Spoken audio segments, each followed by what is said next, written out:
নমস্কাৰ। কথাবৃক্ষ পৰিয়ালৰ সমূহ সদস্যলৈকে আমাৰ অন্তৰভৰা আদৰণি।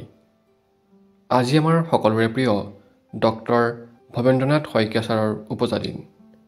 জীৱনৰ অধিকাংশ সময়েই সৃষ্টিশীল, গঠনমূলক আৰু মংগলকামী চিন্তাৰে অসম আৰু অসমীয়াৰ সন্মুখত ব্যক্তিত্বৰ এক শক্তিশালী আৰ্হি স্থাপন কৰা আমাৰ সকলোৰে শ্ৰদ্ধাৰ আৰু আদৰৰ শইকীয়া ছাৰ। কলা, সাহিত্য, সংস্কৃতিৰ প্ৰায়বোৰ শাখালৈকে অবিস্মৰণীয় বৰঙণি আগবঢ়াই যোৱা ছাৰে হাস্যব্যংগ সাহিত্যতো স্বপৰিচিত শৈলীৰে প্ৰৱেশ কৰিছিল। পষেকীয়া আলোচনী প্ৰান্তিকত তেখেতে সময়ে সময়ে লিখিছিল কিছুমান হাস্যব্যংগ লেখা। আমোদজনক কথা, এইসমূহ লেখা লিখোঁতে তেখেতে কেইবাটাও ছদ্মনাম ব্যৱহাৰ কৰিছিল। আজি আমি তেখেতৰ উপজা দিনত তেখেতৰ দ্বাৰাই লিখিত জয় জয় মই মই শীৰ্ষক লেখাটো পাঠ কৰিবলৈ ওলাইছোঁ। যিটো হাস্যব্যংগ লেখা তেখেতে সত্যপ্ৰিয় পাঠক শীৰ্ষক নামটোৰে লিখিছিল। জয় জয় মই মই। অসমীয়া জাতিৰ চৰিত্ৰ অতি সাৱধানে অধ্যয়ন আৰু বিশ্লেষণ কৰি বৰ্তমানে মই অতি আনন্দিত, পুলকিত আৰু ৰোমাঞ্চিত হৈছোঁ।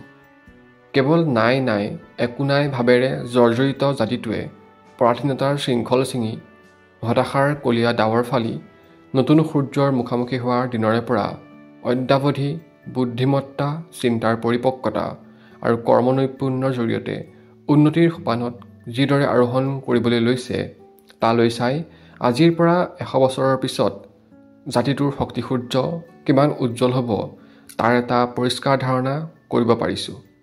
2087 খ্ৰীষ্টাব্দৰ বাতৰি কাকতত অসমীয়া লোক জড়িত থকা যিবোৰ বাতৰি ওলাব তাৰ এটি ৰেণ্ডম মানে থপিয়াই জপিয়াই বাছ বিচাৰ নোহোৱাকৈ কৰা সংকলন মই এতিয়াই প্ৰস্তুত কৰিছোঁ।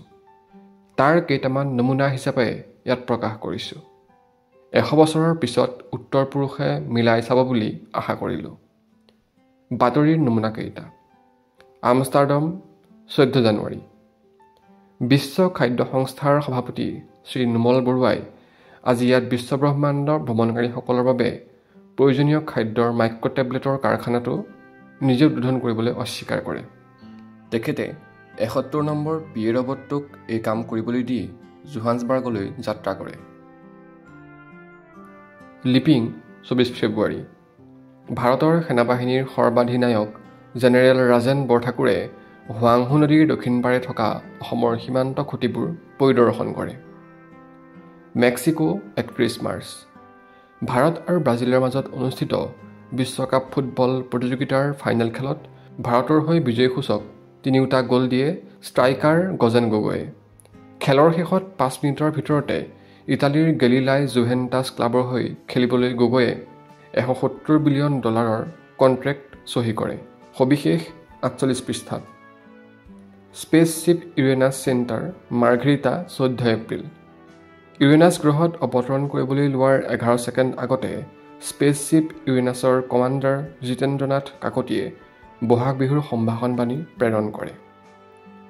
নতুন দিল্লী 24 মে। আকাশবাণীৰ দক্ষিণ পূব এছিয়াৰ বিশেষ সংবাদদাতা বীৰেন বসুমতাৰীৰ মতে ফিলিপাইনৰ নাগৰিকৰ নিউক্লিয়াৰ ৰিভলভাৰৰ লাইচেন্স সম্পৰ্কীয় ঘটনাত ডুকুইনো চৰকাৰ সংকটৰ সন্মুখীন হৈছে। Washington 21 June. ভাৰতৰ ৰাষ্ট্ৰদূত বিজন বৰদলৈয়ে আজি আমেৰিকা যুক্তৰাষ্ট্ৰৰ প্ৰেছিডেণ্টৰ লগত কম্পিউটাৰ টিভি যোগে 11 মিনিট কথা পাতে। এই আলোচনাৰ ফলস্বৰূপে আমেৰিকাই কোট্টায়াম আৰু বেবেজিয়াত থকা আইচোটোপ কাৰখানাৰ বাবে ৰাজবংশিয়াম 375 নামৰ মৌলিক পদাৰ্থ যোগান ধৰাৰ সম্ভাৱনা আছে। Los Angeles 18 July. ক্ৰন্দশী দুবৰী উইপিং গ্ৰাছ নামৰ অসমীয়া চলচ্চিত্ৰৰ নায়িকা ৰঞ্জিতা তালুকদাৰে এই বছৰৰ শ্ৰেষ্ঠ অভিনেত্ৰীৰ অস্কাৰ লাভ কৰিছে। সবিশেষ 102 পৃষ্ঠাত। ত্ৰিবাণ্ডম 15 আগষ্ট।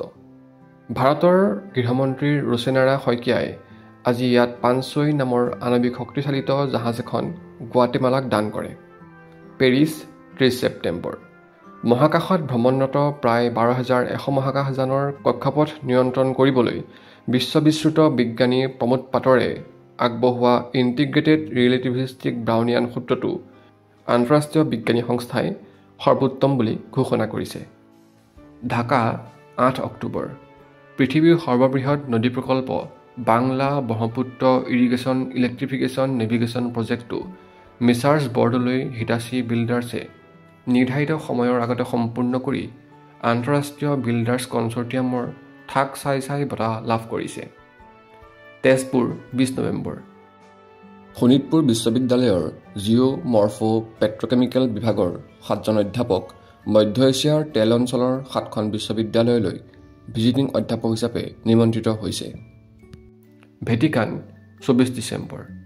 অসমৰ মুখ্যমন্ত্ৰী হাৱাইবাম কুঞ্জলাল সিঙে বৰদিন উপলক্ষে আজিয়াত পূবক দেখা কৰে। জয় জয় ময় ময়। সত্যপ্ৰিয় পাঠক প্ৰান্তিক।